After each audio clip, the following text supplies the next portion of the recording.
Se eu fosse tentar explicar para uma pessoa que não entende muito de futebol, não conhece os times da Alemanha, não conhece os times do futebol brasileiro, mas ligou a TV nesta terça-feira para ver o Super Mundial. E na frente dela tinha lá um time aurinegro e tinha lá um tricolor. É óbvio que saberia do contexto de que o time alemão ou o time europeu tem muito mais dinheiro, vale 10 vezes mais o seu plantel comparativamente com o outro. Mas eu podia perguntar para essa pessoa, vendo o jogo, vendo a dominância, a performance das equipes, qual time você acha que é o europeu? E certamente essa pessoa, sabendo dos contextos, não dos times, diria o Fluminense. Porque o Fluminense, apesar do empate por 0-0, jogou muito mais do que o Borussia Dortmund. E eu sei que vai ter gente falando assim: ah, não é surpreendente, o Borussia não fez uma grande temporada, o Fluminense é um time que vem melhorando bastante nas mãos do Renato Gaúcho e tal. Mas é surpreendente sim, cara. Porque o Fluminense, e eu me incluo nas pessoas que viam dessa forma, perante aos brasileiros todos que estão nesse Mundial, Botafogo, Flamengo, Palmeiras, eu via o Fluminense como, entre aspas, o time com menos capacidade, apesar do grupo ser mais acessível. Mas nesse primeiro jogo eu não contava que o Fluminense pudesse jogar da forma que jogou. Poderia sim ter um empate, poderia sim demonstrar em um ou outro momento qualidade, agredir em um ou outro momento o Borussia Dortmund, mas não foi isso que a gente viu. A gente viu uma superioridade enorme do time brasileiro perante o time alemão. Antes de falar do jogo em si e destacar coletivamente e individualmente o Fluminense e também falar um pouquinho do que aconteceu na minha visão do Borussia Dortmund, eu quero dizer o seguinte: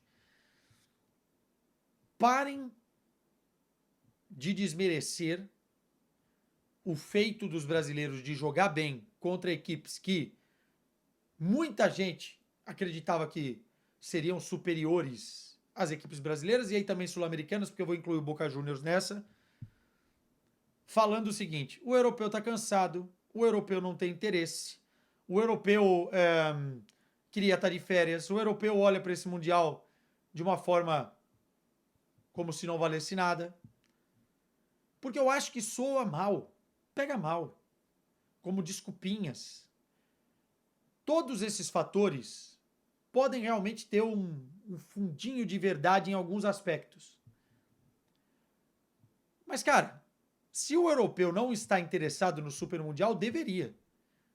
Deveria. Ainda mais o europeu, entre aspas, médio, no sentido de poderio financeiro, porque o Mundial vale muito dinheiro. Cada vitória do Mundial vale ali na casa dos 2 milhões de euros. Isso não é importante para os clubes portugueses? Não é importante para o Borussia Dortmund, que também não sobra dinheiro? Tem um poderio financeiro maior, inclusive, do que os portugueses, é verdade. É o segundo maior time em arrecadação da Alemanha. Perde de longe para o Bayern de Munique, nem metade do que o Bayern arrecada, o Borussia arrecada. Mas o europeu deveria olhar para o Mundial de uma outra forma, então. Ah, mas está no final da temporada, Quessadinha, os caras estão cansados. É verdade, mas será que o cansaço justifica tudo? Será que o desinteresse realmente serve de desculpa? Enfim, eu acho que pega mal. Acho que pega mal. É óbvio que para os clubes brasileiros o Mundial ele é mais importante e sempre foi mais importante, num recorte mais recente. A pressão é maior. Mas a resposta perante essa pressão tem sido muito bem dada. Muito bem dada. Eu não acho que um brasileiro vai ganhar o Mundial de Clubes. Para deixar claro aqui. Porque eu acho que tem outros times que estão numa prateleira superior a esses outros europeus, financeiramente e de time em relação ao plantel, e que certamente não estão nem aí se vão jogar bem ou mal, mas vão jogar para ganhar. O Bayern de Munique enfiou 10-0 no Auckland City. O Paris Saint-Germain ganhou de 4-0 do Atlético de Madrid. Será que eles estão desinteressados? Enfim, dito isso, Mérito total do Fluminense. Eu acho que o Renato Gaúcho, muitas vezes, é tirado como um treinador praieiro, desinteressado, boleiro. E às vezes a gente não olha para a qualidade dele como um treinador. E hoje ele demonstrou, mais uma vez, porque ele já fez isso outras vezes, que taticamente e o planejamento que ele fez para o jogo funcionou muito bem. Muito bem. O Fluminense teve intensidade, fôlego, correu mais que o Borussia Dortmund durante todo o tempo. Claro que o Borussia fisicamente parecia um time abaixo do que apresentou em muitos momentos da temporada, mas isso não tira o mérito do Fluminense fazer o jogo que fez de intensidade e na parte física.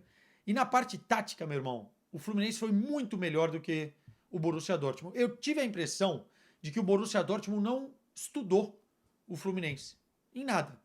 Os caras entraram para fazer o jogo deles sem saber que tipo de time iriam enfrentar. E não é só impressão, não. Nas coletivas de imprensa prévia do Niko Kovac, dava para sentir essa soberba. Perguntaram do Arias pro Kovac. E quando eu falo soberba, atenção, eu acho que um time de futebol que vai enfrentar o outro tem que saber quem é o Arias, que é o melhor jogador do outro lado. E o próprio Niko Kovac não sabia muita coisa do Fluminense. O torcedor do Borussia Dortmund não saber muita coisa do Fluminense é justo.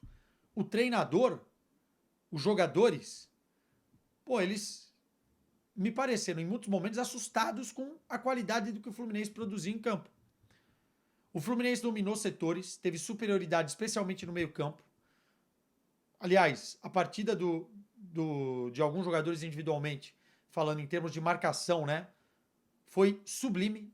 Tal do Hércules, o Martinelli. Nem vou falar do Fábio, que foi muito bem quando exigido. O Thiago Silva fazendo uma partida monstruosa. O René, que muitas vezes é criticado, e às vezes com razão, fazendo um grande jogo. E o Arias sobrando dentro de campo, cara. O Arias caiu pela direita, deu um trabalho enorme pro Benzebaini. Cintura dura, vamos falar o que é verdade também. Caiu pela esquerda, deu um trabalho enorme pro Rierson, flutuando por setores, tocando a bola como se estivesse jogando a quinta rodada do Campeonato Brasileiro, sem pressão, sem, sabe, sem nervosismo. A bola não queimava no pé do Arias de jeito nenhum. E o Borussia Dortmund correndo atrás dos caras.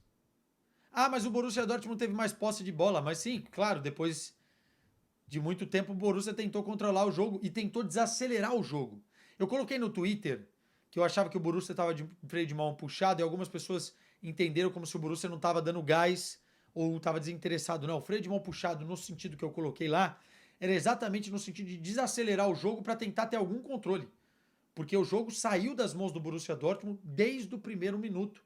Esteve nas mãos do Fluminense. O Borussia Dortmund só tinha bola longa. O Renato Gaúcho fez com que o meio-campo do Fluminense engolisse o meio-campo do Borussia Dortmund. Especialmente no setor mais criativo, tanto o Brandt quanto também o Sabitzer.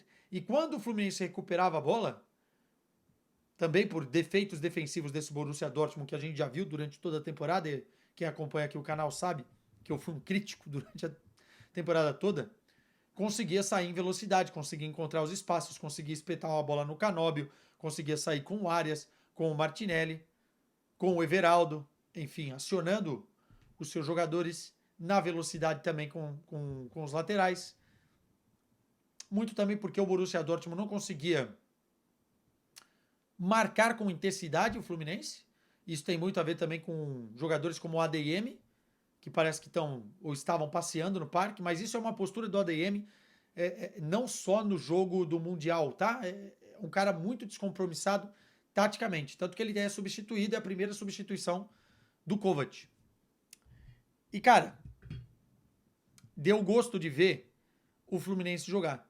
Taticamente, o Fluminense foi muito superior. Dos times brasileiros, o Flamengo ganhou, o Botafogo ganhou, mas ganhou os dois, né? Os dois ganharam de times mais acessíveis, né? O Esperance e o Seattle. Times mais acessíveis. O Palmeiras fez um bom jogo contra o Porto, foi melhor do que o Porto. Mas o Fluminense foi muito melhor do que o Borussia Dortmund.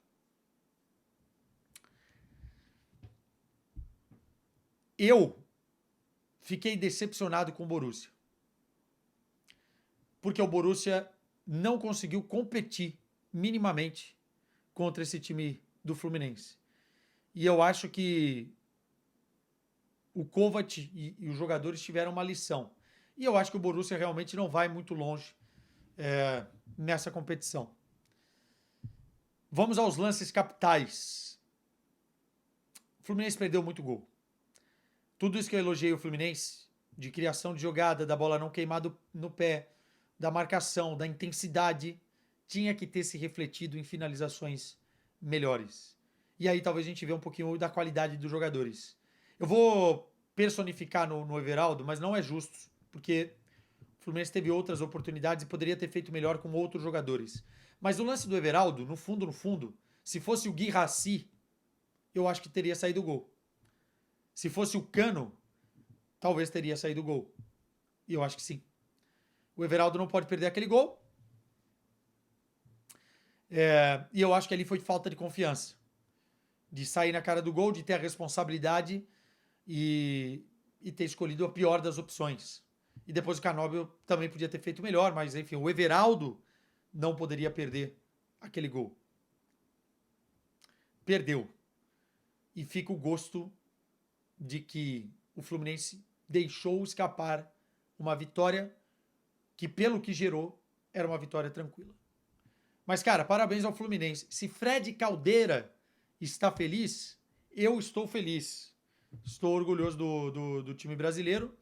E está sendo muito interessante esse Mundial. Já disse isso algumas vezes.